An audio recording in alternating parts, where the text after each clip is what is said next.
নামমাত্র তেলে খুব কম সময়ে হেলদি কিছু বানাতে চাইলে এই রেসিপিটা একবার ট্রাই করতে পারেন। নমস্কার, আমি অর্পিতা আর আমার চ্যানেলে আপনাদের সকলকে স্বাগত। আশা করছি আপনারা সবাই ভালো আছেন, সুস্থ আছেন। আসুন তাহলে শুরু করা যাক আমার আজকের এই হেলদি ব্রেকফাস্ট রেসিপি। এই ব্রেকফাস্টের জন্য আমি একটা বড় মিক্সিং বোলের মধ্যে নিয়ে নিলাম মেজারিং কাপের 1 কাপ সুজি, দিয়ে দিলাম ওই কাপের মাপেরই 1 কাপ টক দই। তবে আমাদের যে টক দইটা একটু পাতলা ছিল তাই 1 কাপ দিয়েছি। আপনাদের যদি খুব ঘন হয় তাহলে হাফ কাপ দেবেন। এর সঙ্গে আমি দিয়ে দিলাম 1 কাপ জল। সব কিছুকে ভালো করে মিশিয়ে নেওয়ার পর এটাকে আমি ঢাকা দিয়ে রেখে দেব 20 মিনিট, যাতে সুজিটা খুব ভালোভাবে ফুলে যায়। 20 মিনিট পর ফিরে এলাম। সুজির মিশ্রণটা কিন্তু অনেক ঘন হয়ে গেছে, এটাকে আমি আরেকবার ভালো করে মিশিয়ে নিলাম। তারপরে আমি এই মিশ্রণের মধ্যে দিয়ে দিলাম হাফ চা চামচ লবণ, দিয়ে দিলাম অল্প একটু গাজর কুচি, তবে সবজি কিন্তু খুব ছোট ছোট করে কেটে নেওয়ার চেষ্টা করবেন। দিয়ে দিলাম অল্প একটু ক্যাপসিকাম কুচি, দিলাম 4টে কাঁচা লঙ্কা কুচি, একটু ধনে পাতা কুচি দিয়ে দিলাম, আর 1 টুকরো আদাকে আমি গ্রেট করে দিয়ে দেব। তবে আপনারা চাইলে আপনাদের পছন্দ মতো অন্য কোনো সবজিও কিন্তু এর মধ্যে অ্যাড করতে পারেন, যেমন মটরশুঁটি, বিনসও দিতে পারেন, কিংবা বিটও দিতে পারেন এর মধ্যে। তবে বিট দিলে ব্রেকফাস্টের কালার কিন্তু একেবারে লাল হয়ে যায়। সব কিছুকে ভালো করে মিশিয়ে নিলাম। এদিকে দেখুন, গ্যাস অন করে আমি একটা কড়াই বসিয়ে দিয়েছি। কড়াইয়ে দিয়ে দিলাম 2 চা চামচ সাদা তেল। তেল গরম হয়ে গেলে গ্যাসের ফ্লেমটাকে লো করে দিয়ে দিলাম 1 চা চামচ কালো সর্ষে। সর্ষেটা চটপট করতে শুরু হলে দিয়ে দিলাম হাফ চা চামচ গোটা জিরে, আর এর সঙ্গেই দিয়ে দিলাম কিছু কারি পাতা।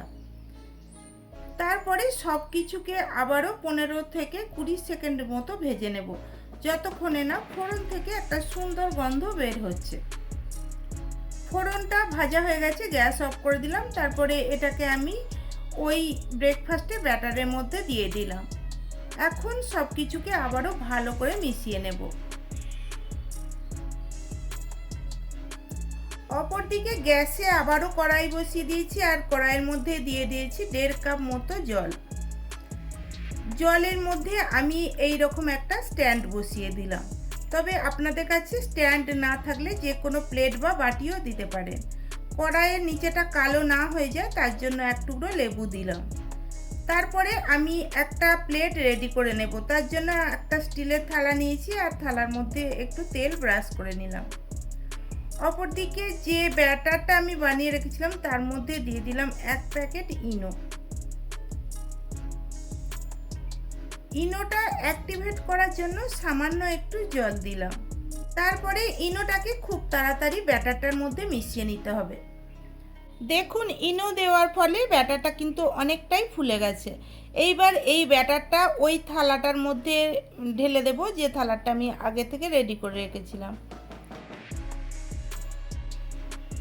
এখন এই ব্যাটার শুদ্ধ থালাটাকে খুব সাবধানে কড়াইয়ের উপর বসিয়ে দিলাম, যেই কড়াইটায় আগে থেকে আমি জল ফুটতে বসিয়ে দিয়েছিলাম।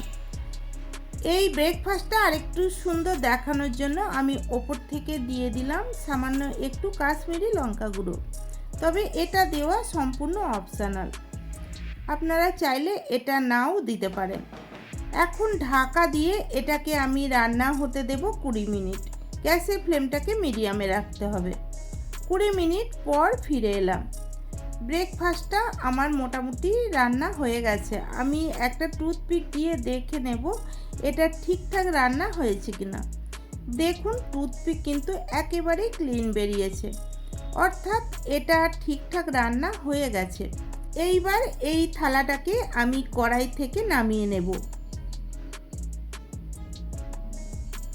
আর দেখুন, কড়াইয়ের নিচে কিন্তু একটুও কালো হয়ে যায়নি। থালাটাকে নামিয়ে নেওয়ার পর এই ব্রেকফাস্টটাকে একটু ঠান্ডা হতে দেব। গরম অবস্থায় যদি ব্রেকফাস্টটা কেটে নেওয়া হয় তাহলে কিন্তু ভেঙে যেতে পারে, তাই অল্প ঠান্ডা হয়ে যাওয়ার পর এটাকে কেটে নিতে হবে। মোটামুটি 15 থেকে 20 মিনিট রাখার পরেই কিন্তু এটা ঠান্ডা হয়ে যাবে।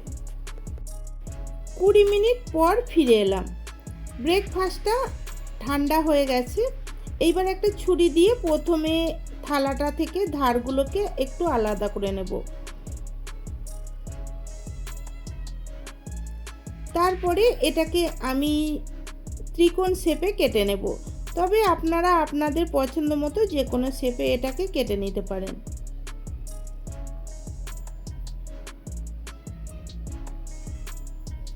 তাহলে বন্ধুরা, কেমন লাগলো আমার আজকের এই ব্রেকফাস্ট রেসিপি? ভালো লাগলে বাড়িতে অবশ্যই বানিয়ে দেখবেন।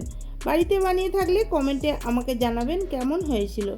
রেসিপি ভালো লাগলে লাইক করে বন্ধুবান্ধব আত্মীয় পরিজনদের মধ্যে শেয়ার করে দেবেন। আর আমার চ্যানেলটা প্লিজ সাবস্ক্রাইব করে দিয়ে পাশে থাকা বেল নোটিফিকেশান অল করে রাখবেন।